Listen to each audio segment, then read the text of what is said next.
Welcome to Step Up Nigeria's podcast. Our podcast is an initiative built to create awareness of governance issues that highlight the cost of corruption and its impact on service delivery. We're excited to have you in this episode today, where we'll be discussing the importance of beneficial ownership transparency and making the register in Nigeria. I have a special guest today from the Nigeria Extractive Industries Transparency Initiative to discuss with us. Please, sir, introduce yourself. My name is Peter Ogbobine, and I'm the Director Legal Services of Nigerian Extractive Industries Transparency Initiative, which you probably know as simply NEITI. We're a subset of the international body of the International EITI process, which is the Extractive Industries Transparency Initiative, with headquarters in Oslo, in Norway. Thank you very much. Thank you very much, sir. We also have on our podcast today our Executive Director, Mrs. Onyinye O. Thank you, Oyi, for joining us. Okay, sir. So please, would like you to enlighten us a bit. In December 2019, NEITI achieved a major milestone by establishing a beneficial ownership transparency register for the extractive industry. Please, can you give us a quick guide on what a beneficial ownership register is and how does this ensure beneficial ownership transparency? Thank you very much. Before I go into the register itself, I think you need to lay the foundation. You understand, there's no point just jumping into what's a register or whatever. They have to lay a foundation. And if you will permit me, I'll quickly give you the foundation so somebody can understand what it's all about. Over the years, we simply have been in Nigeria, that is, most countries, when they declare money, when the company's statement of accounts or revenues come in, what we've been doing over the years is purely revenue transparency. You know, nobody knows how much has been paid that is knowing how much has been paid, has been received.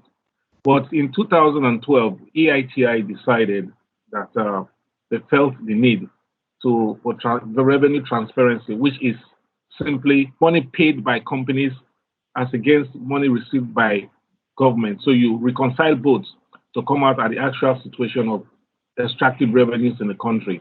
But in 2012, government, EITI decided that there was more to transparency, you understand, and expanded it to ownership transparency to give a fuller detail of how the economy works in the extractive sector. And what this simply means is what is called the BO disclosure. What it means is that you're revealing who stands behind the companies. That is, who are those that actually own the companies that operate in the extractive sector. You understand? And when we mean those people that actually operate in the extractive sector, we mean those people that are the real owners. When I mean the real owners of the companies. And in this context, you have to distinguish between a legal owner and a real owner. The legal owner of a company is the person who owns the legal title as per the documents to the asset, whereas the beneficial owner is the person who is entitled to the benefits of the property. Put simply, like if I write a check to you now, say, please go and collect the check for me at the bank.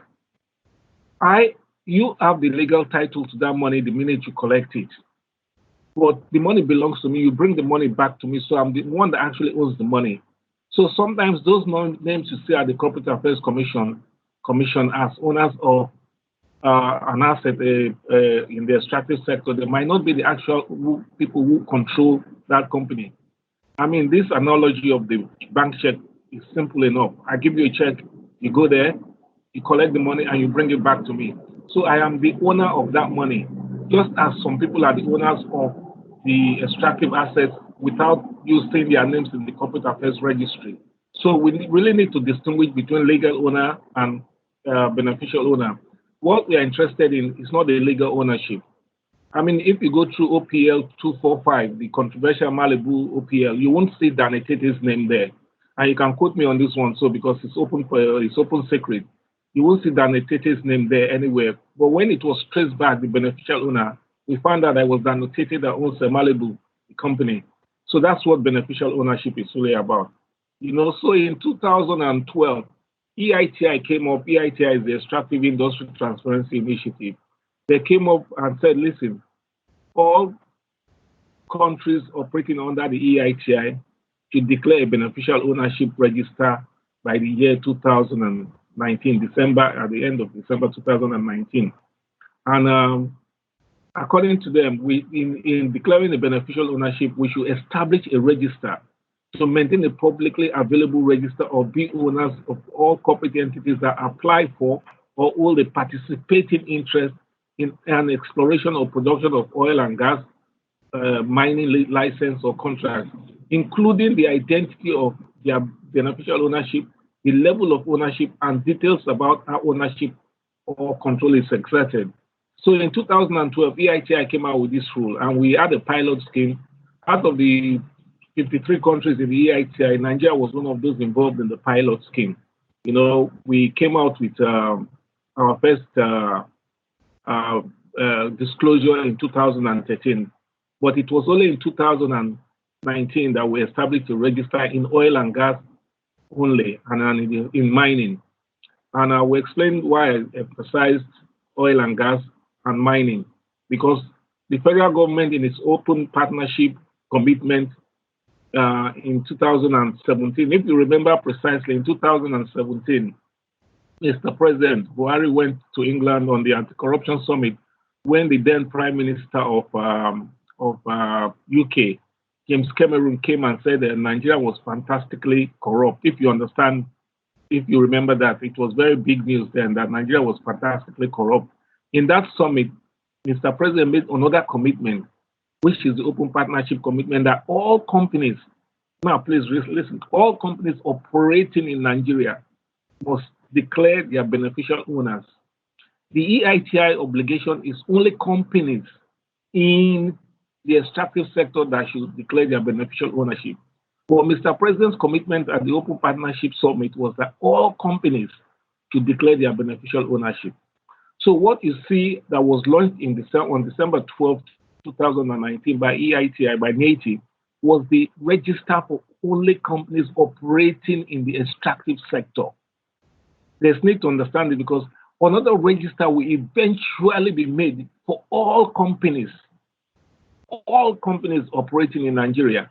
You understand? And that will be housed in a CAC, Corporate Affairs Commission. I think that gives you a background into what the register is, what the register should be. Thank you.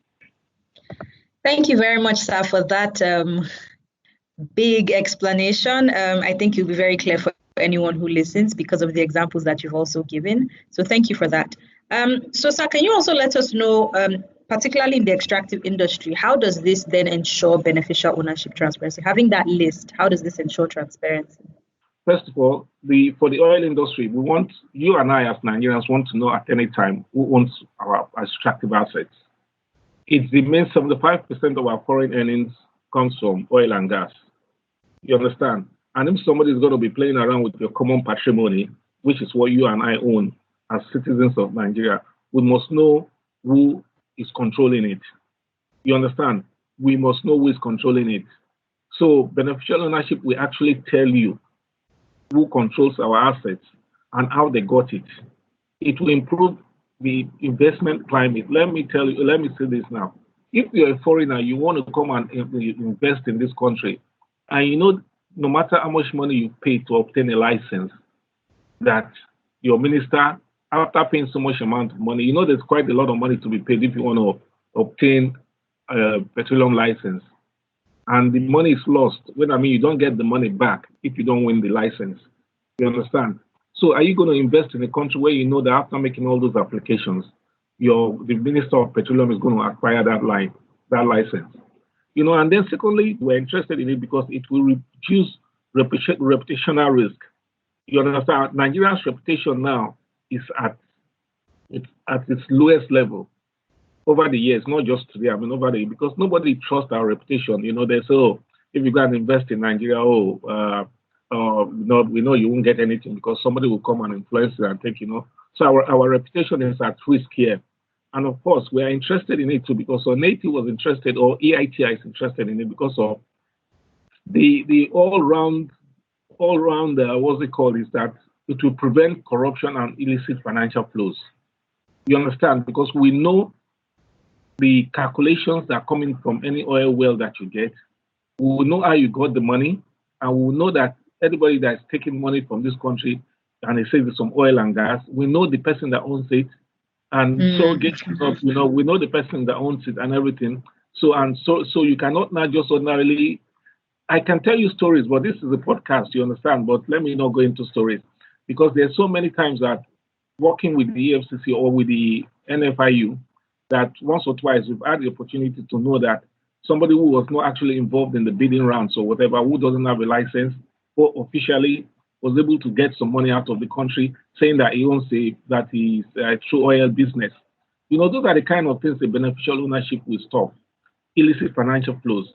And it will improve the rule of law, because now everybody knows. And when the PI becomes in, because we believe there's going to be a clause in it that takes care of beneficial ownership too, it's going to improve the rule of law. Everybody knows where everybody's coming from. There's no backhand business.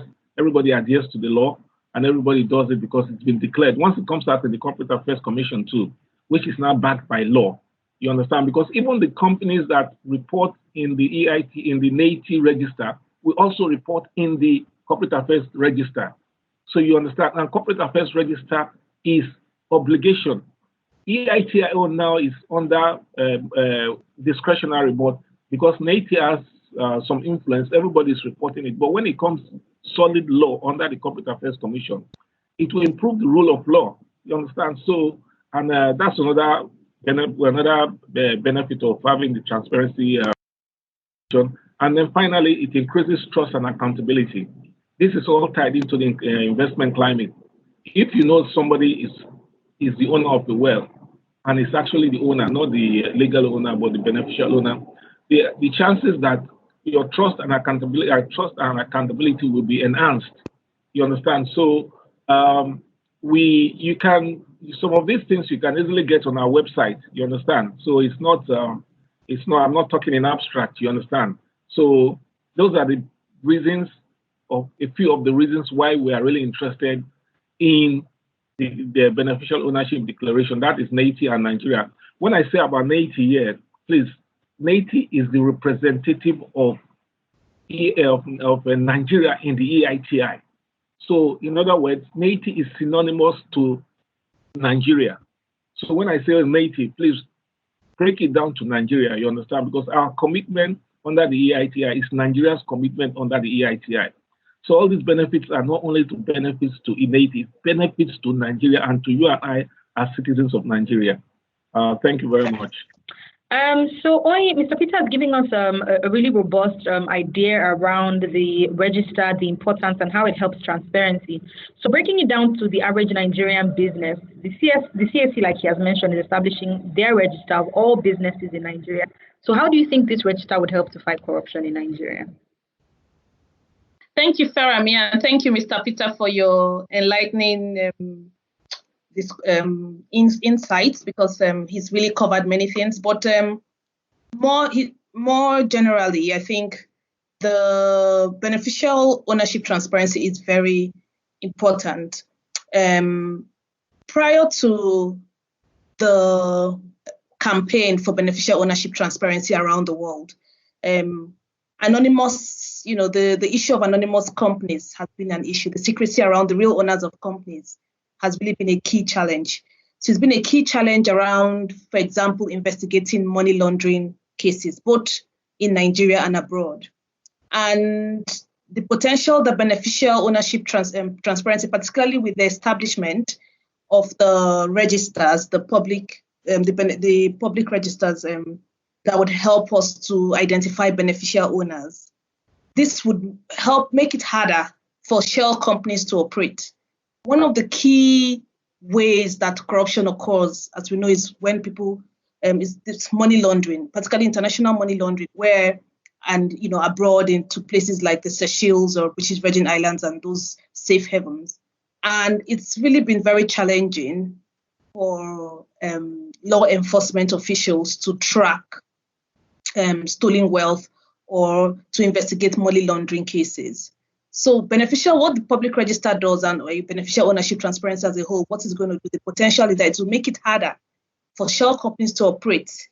And those shell companies have been a great asset for corrupt persons to launder money. So I believe that with these registers now, it may make it a bit more difficult, for shell companies to operate and for people to launder money, both domestically and abroad. And secondly, I think it's going to be very useful for asset tracing and recovery. Mr. Peter has given so many examples, examples of, what beneficial ownership transparency does in terms of making us know the real owners of companies. So it will also enable us to know. I know like some civil society organizations are pushing for the beneficial ownership of owners of properties. So imagine beneficial ownership transparency as a whole. When we begin to know the real owners of companies, properties, those kind of issues, then we'll begin to help us trace assets, to help, the asset recovery efforts in the fight against corruption. Then as well as the contract, I think it will really complement some of the existing reforms around open contracting. When we know the real owners behind contracts, we can begin to ask questions like Mr. Peter had also mentioned. If a minister gives his cousin, a contract, and we know through the beneficial ownership register, we're able to identify that person is a relative, a wife, or a child, or whatever of the minister, or even the minister himself, then the red flag will be raised and people can ask questions. And I think to some extent, one area as well where I see beneficial ownership having strong impact if it is well implemented. These registers, if the registers have the right data, if data is collected accurately, if there are sanctions to ensure that people don't lie and declare wrong names as the real owners and those kind of things, then I think it may actually help to some extent check campaign financing. Because if someone wins an election, for example, and all of a sudden a particular company, is receiving contracts, we know that, that this particular linked to one of the godfathers who had sponsored his election or her election, we may begin to, it can raise those red flags, and we may begin to, raise questions around why, was this the reason why, XYZ, supported the campaign? So is this like a payback for, supporting, your campaign? So it would really, really go a very long way in doing so many things. And it will also empower citizens, as well as civil society organizations, who are part of citizens anyway, in exposing red flags or potential corruption issues, just like I mentioned, because it will enable people to begin to ask questions and be able to, demand for accountability, around procurement issues, around even money laundering issues, and, our asset tracing and recovery. Okay, thank you very much, Oyi.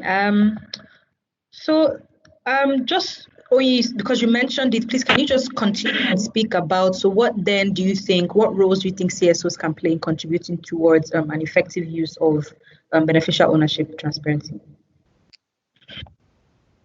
Thank you, Farami. I think CSOs, first of all, have a role right now in Nigeria where we are waiting or expecting the Companies and Allied Matters Act to be passed, which will allow the establishment of the robust beneficial ownership register that would, have the register for all companies in Nigeria. I think one of the things CSOs are already doing is campaigning and advocating for the establishment of the BOT registers. And then when that is done, I think it will be important to for CSOs to also do some kind of campaign around various professionals that help to facilitate corruption. If you recall, Mr. Peter mentioned, the difference between, at the beginning of the podcast, the difference between the legal owner and the real owner. And sometimes we all know that corrupt persons do not, we know that people like to front anonymous companies, which is why we are fighting for beneficial owners. And in those companies, they tend to use their lawyers, accountants, and things like that. So I think it's very important. What civil society organizations can do is to begin to, work with sensitized, lawyers, these professionals who help to facilitate corruption, as well as, accountants around why it is important that we all, build collective action in this area and how their roles, can help, rather than in facilitating corruption, help to ensure beneficial ownership transparency. So changing the norm from what we are currently seeing. And also, I think it's important that the role CSOs can play is to scrutinize information gotten from the registers in order to hold government accounts and also raise like I mentioned earlier, red flags or issues around, issues such as procurement or contracting issues, which would also enable civil society to put on citizens to put demand to put pressure on government, when such red flags are raised. So, for example, I know that Data Fight is some kind of data-driven organization that is using data to kind of expose governance issues. And I think today they brought out a report around some issues with the procurement COVID-19, COVID-19 response. And I think when I saw that report this morning and thinking about the podcast today, I just felt, so this is where beneficial ownership will really be important, because one of the highlights from that report is that contracts were given to unverified contractors. And it would be interesting if we had a beneficial ownership register already in place, like for all companies. It would be interesting to see the real owners behind the companies getting contracts under COVID-19.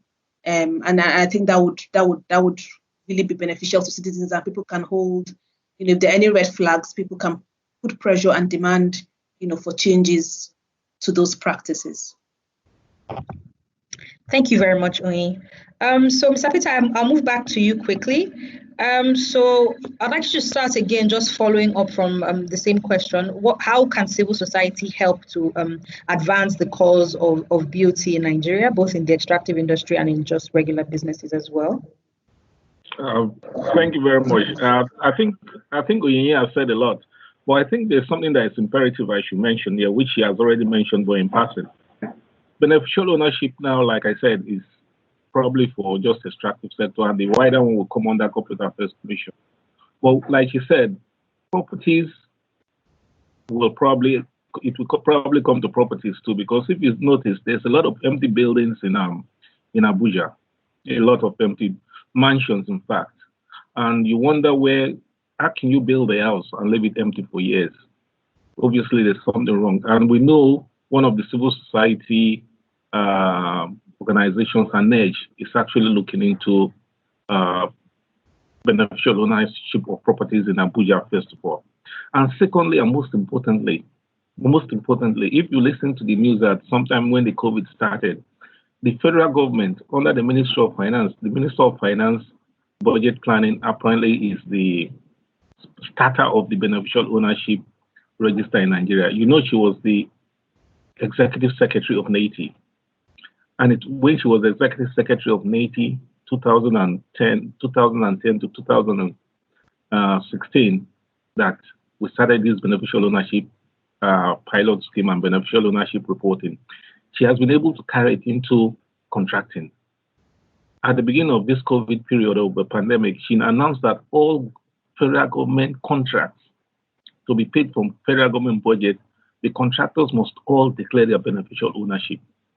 So it's gone beyond NEITI now, and it's going into contracting. And if you do not declare your beneficial ownership, and it's found out and it's traced that you did not declare, whatever contracts you won will be repudiated. You understand? Or will be cancelled, because it's one of the needed documents for you to get a contract. So it's really gone further, because experience in NEITI has made her carry to contracting with government. So it's going like a lot now. But when it comes to civil society, one of the cardinal things we want the civil society, or we think the civil society should use the register for, is sensitization, nothing but sensitization. So sensitization is key for the civil society. What NEITI does, let me add that, NEITI gives you the information. The way EITI works, NEITI gives you the information to the public, to civil society. Civil society runs with it. They ask questions. See what NEITI has said. See the register here. You understand? Civil society will now use it to ask questions to hold government accountable. So it is necessary for civil society to sensitize the public as to the meaning of beneficial ownership and how the public can use it to assist government in managing the economy better. You understand? And the secondly, which she has already mentioned, advocacy.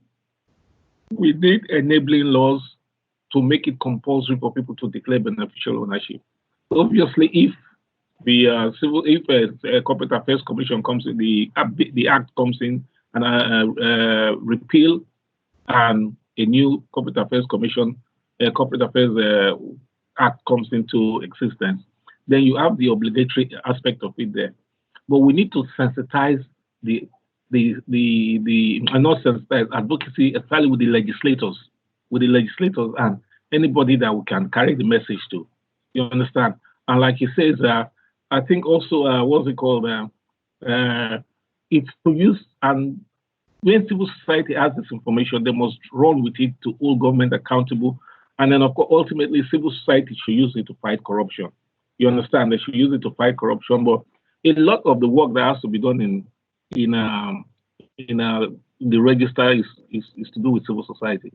Because what government can do is put the laws out there. And like Onyinye said before, a lot of people are going to be telling lies.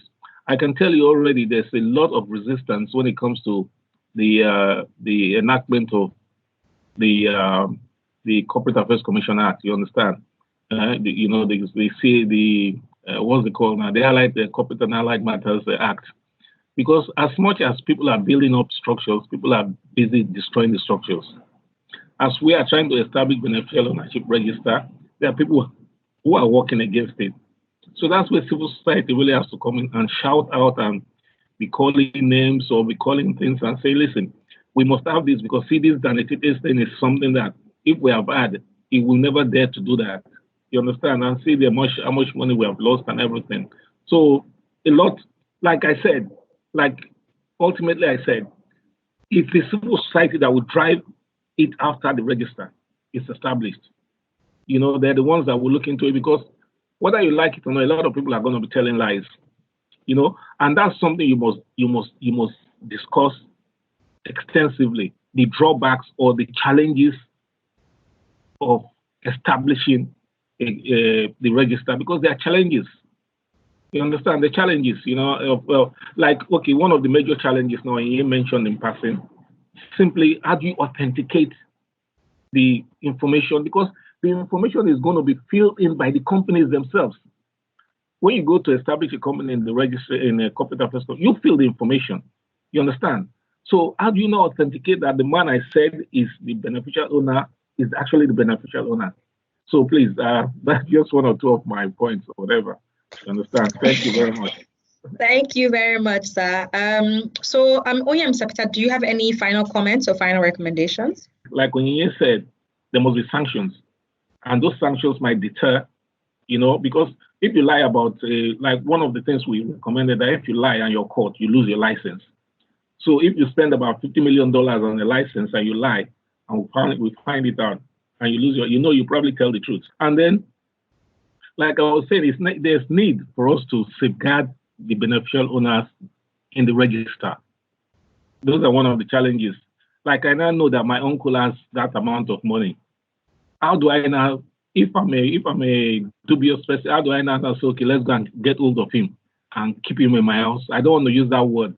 And keep him in my house for 1 week and press him to give me some money and then let him go after. So what we've done, the register is very sensitive. What you're going to see on the face of the register is the name, the percentage, and common information you can get somewhere else. But you're not going to have his telephone number. You're not going to have his address. You're not going to have all those things. Those things will be at the back end. And only the investigating companies, EFCC, ICPC, we have a password in the register to be able to access all those background information. So what you see at the register is not the open register. There's going to be all you will take away is address, his telephone numbers. So what you're going to get is just the plain one. What we classify as the competent authorities. The competent authorities is the police, the EFCC, they will have a password to get to the back-end information, to find out where the man lives and everything. So those are things we have worked on with the anti-corruption agencies and with civil society. You understand? So it's not just saying a register, there's more to the register at the background. We've had issues with, like, in the north, where you answer the name of your village. You have a Guzo. You find a few Alaji Guzos, Abubakar Guzo, there's about 20, 30 of them. So if you say Alhaji Abubakar Guzo, how do you know which one owns the interest in that company? So we're getting a unique identifier. It might be your BVN, you understand, which you would declare in the form and all those things. So if we see Alhaji Guzo, Abubakar Guzo with this BVN number, we can now use it to trace it to the actual Abubakar Guzo. So we don't go and arrest all the EFCC doesn't go and arrest all the Alhaji Abubakar Guzo.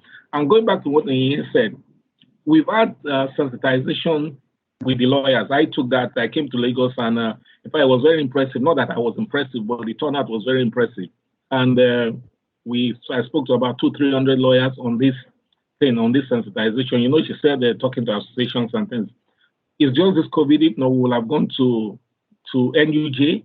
We will have gone to accountants, because, like you said, it's the accountants and the lawyers that are the forefronts of concealing beneficial ownership for their owners, you know. So we'll have gone to make presentation to all those people. And what our approach to this thing, because when I made a presentation to the MBA, I used the wrong angle. I came in from using it to fight corruption and to do this thing, to do. If you take the angle, the lawyers are resistant because they see it that, oh, you want to come and declare, you want to come and catch my client or whatever. But the approach we've now decided is that we use it as a revenue generating thing for the federal government, rather than looking at the, say, okay, it's to sanction, you understand? So those are the kind of things we would like civil society to do, to say, listen, we're not going to look at although that is the key to fight corruption, but we're going to look at the other side, that if we do this thing correct, federal government is going to get more revenue. They will use the revenue to develop infrastructure and do other things, whether Nigerians believe it or not. But that is the angle that civil society should approach it from, rather than say, no, if we find out, we're going to lock you up. The minute you start doing that, you're going to have a lot of resistance. You understand? So I got that one from the lawyers' conference. You know, it's just that COVID hasn't allowed us to, because what we wanted to do was do a regional sensitization. We'll go to the 4 geopolitical zones, the 6 geopolitical zones. We go to each zone, like, you know, and we do one, we do one. Then we can't capture everybody, but the general thing is that the civil society that is more grassroots. Now, as we do this, the civil society will not take it and disseminate it to the lower level, you understand, to grassroots. You know, so, but COVID has changed everything, and we don't know when we're going to start doing things again, okay? So, yes. Okay. This is on the side, but, you know, I'm sure it will help one way or the other in the organization of anti-corruption fight. This is very useful, Mr. Peter. I just had to come in briefly because you made some very salient points that I think is worth emphasizing. You know, the approach as well is very important. The fact that rather than focus on the negatives of, you know, beneficial ownership transparency, like in the advocacy and the sensitization, focus on benefits. Why is this important to you and me? And bringing around the investment climate and the opportunities for economic growth and development, I think is a very good tool. Getting people bought into the whole, you know, reform agenda around beneficial ownership transparency. So that was really a brilliant point. I just wanted to emphasize that. And I think just to round up, just to say that, you know, fighting corruption is around building and strengthening systems, you know, implementing actions, as well as building, you know, collective action through society to tackle corruption. And beneficial ownership is one of the aspects of systems that I'm very excited about, because it's just such a powerful tool that cuts across so many things. It's so interwoven. Just because of time, you know, you can link it to asset declaration reforms. You can link it to the unexplained wealth order. It's just so powerful. And and we hope that, you know, everybody will come together to see how we can strengthen this tool and ensure that it really does what it's supposed to do. So thank you, Mr. Peter. It's been really exciting having you on our podcast, and I think so many people would have learned a lot on BOT after listening to you today. So thank you so much. Over to you, Farami. Thank you again, sir, and thank you very much, Oyi. For our listeners, if you're interested in looking at the beneficial ownership register, you can head to the NEITI website. They have a beneficial ownership portal in which you can type in people's names, companies, or assets and find out who the beneficial owners are. Like he said, you won't have all their information, but you will have some information. So please head there if you want to learn more about how to use this. And we hope you've been inspired to take up this knowledge and this information and share with people. Thank you so much for listening. Remember to follow Step Up Nigeria also on Twitter, Facebook, Instagram, and LinkedIn at step_up_Nigeria. Thank you, and until the next podcast, goodbye.